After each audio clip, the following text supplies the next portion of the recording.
সুস্বাদু, এই ঘিয়ের নাম সুস্বাদু, কোম্পানির নাম সুস্বাদু, তাহলে কি ঠিক হবে? মোটেও নয়। আমি ভুল বললাম, ভুল উত্তর দিলাম। এখানে সুস্বাদু লেখা রয়েছে মানে এই নয় যে এই ঘিয়ের নাম সুস্বাদু, এটা ঘিয়ের স্বাদ লেখা রয়েছে। এই ঘিটির স্বাদ সুস্বাদু, স্বাদে সুস্বাদু, তাই তো? কেন বললাম? গীতা 11 অধ্যায় 18 নম্বর শ্লোক দেখিয়ে অনেকে এটা প্রমাণ করতে চাইছেন যে এই ধর্মের নাম সনাতন ধর্ম। কিন্তু আমি বারবার বলছি, আগেও বলেছি, আজও বলছি, সনাতন শব্দটা অন্তত কোনো ধর্মশাস্ত্রে অ্যাজ এ নাউন, নামবাচক শব্দ হিসেবে ব্যবহার করা হয়নি, ইনফ্যাক্ট এখানেও নয়।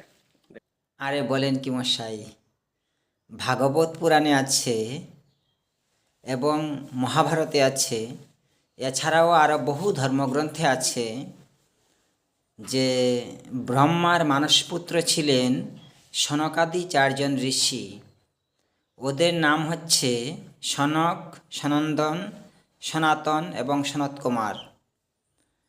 এবং আপনারা হয়তো অনেকে এই গল্পটা শুনেছেন যে এই 4জন ঋষি গিয়েছিলেন বিষ্ণুর সঙ্গে দেখা করতে।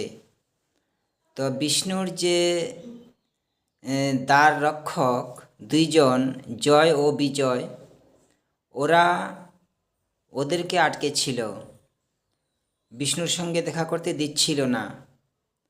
তখন এই 4জন ঋষি ক্রুদ্ধ হয়ে এই 2জনকে অভিশাপ দেন। কি অভিশাপ দেন?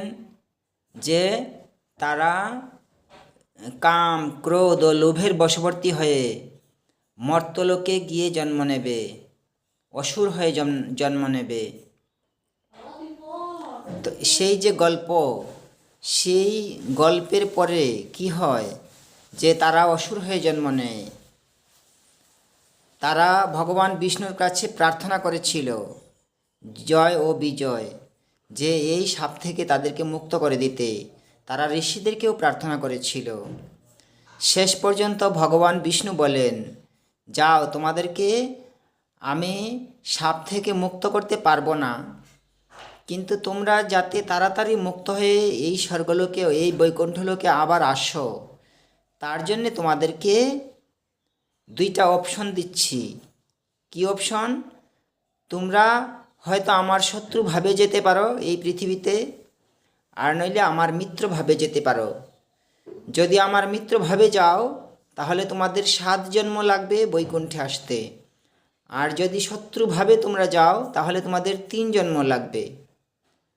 তারপর তারা বলেছিল যে আমরা শত্রুভাবেই তাহলে যেতে চাই, যাতে আমরা তাড়াতাড়ি তোমার সঙ্গে এসে মিলিত হই।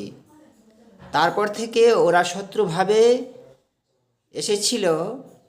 প্রথম জন্মে তারা সত্যযুগে তারা হিরণ্যাক্ষ এবং হিরণ্যকশিপু হয়ে জন্মগ্রহণ করে।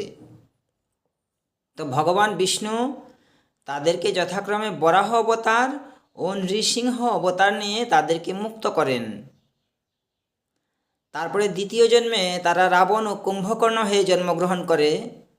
ভগবান বিষ্ণু তখন রামচন্দ্র অবতার নিয়ে তাদেরকে মুক্তি দেন। তৃতীয় জন্মে তারা শিশুপাল ও দন্তবক্র হয়ে জন্মগ্রহণ করে। তো ভগবান বিষ্ণু তখন কৃষ্ণ অবতার নিয়ে ওদেরকে মুক্তি দেন।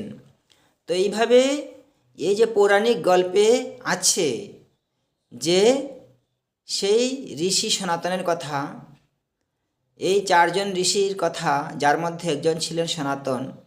তাহলে এটা আপনি কি করে বলছেন যে সনাতন শব্দ নামবাচক শব্দে কোনো পুরাণে বা কোনো ধর্মশাস্ত্রে নেই? যদি সনাতন শব্দটা কোথাও নামবাচক শব্দে নাও থাকতো, তাহলে কি সনাতন ধর্ম নামটা ভুল হয়ে যেত? এবার চলুন আমরা এটা বিশ্লেষণ করে দেখি। এখন সনাতন একটা বিশেষণ এবং ধর্ম একটা বিশেষ্য। এখন সনাতন ধর্ম 2টা শব্দ, একটা বিশেষণ একটা বিশেষ্য, 2টা শব্দ মিলে একটা যৌগিক শব্দ তৈরি হয়েছে, একটা কম্পাউন্ড ওয়ার্ড হয়েছে, যেটা হয়েছে একটা বিশেষ্য। এই রকম কম্পাউন্ড ওয়ার্ড অনেক ভাষাতেই হয় বা সব ভাষাতেই হয়, যে একটা বিশেষ্য আর একটা বিশেষ্য, 2টা বিশেষ্য হয়ে কম্পাউন্ডিং হয়। একটা বিশেষণ আরেকটা বিশেষ্য হয়েও কম্পাউন্ড হয়, কম্পাউন্ড ওয়ার্ড হয়। একটা বিশেষ্যর সঙ্গে আরেকটা বিশেষণও কম্পাউন্ড হয়।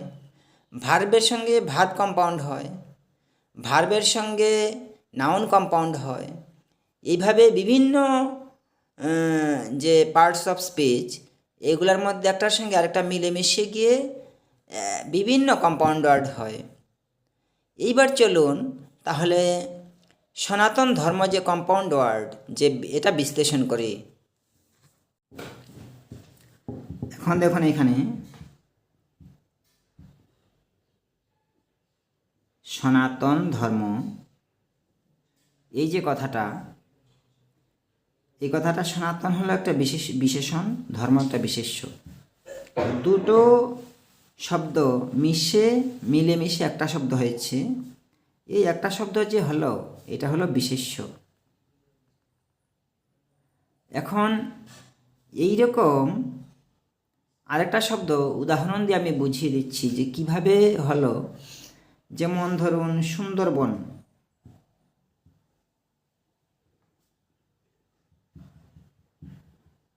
সুন্দরবন, এখন সুন্দরবন একটা শব্দ, এটা একটা বনের নাম। এখন সুন্দর একটা বিশেষণ, বন একটা বিশেষ্য। এখানে দেখুন সনাতন একটা বিশেষণ, ধর্ম হলো বিশেষ্য।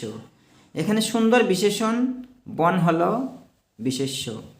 কিন্তু সুন্দর আর বন মিলে সুন্দরবন যে কথাটা হলো, এটা হলো একটা কম্পাউন্ড ওয়ার্ড বা যৌগিক শব্দ, এটা একটা বিশেষ্য। তো এইভাবে এটা যেমন একটা কম্পাউন্ড ওয়ার্ড হয়েছে, এটাও কিন্তু একটা কম্পাউন্ড ওয়ার্ড। এখানে সুন্দরবন, এখানে বনের নাম কি? বনের নাম হলো সুন্দরবন। এখানে বনের নাম কি সুন্দর? না, বনের নাম সুন্দর নয়। এই যে বন কথাটাকে মিলে এই বনের নামটা হয়েছে সুন্দরবন।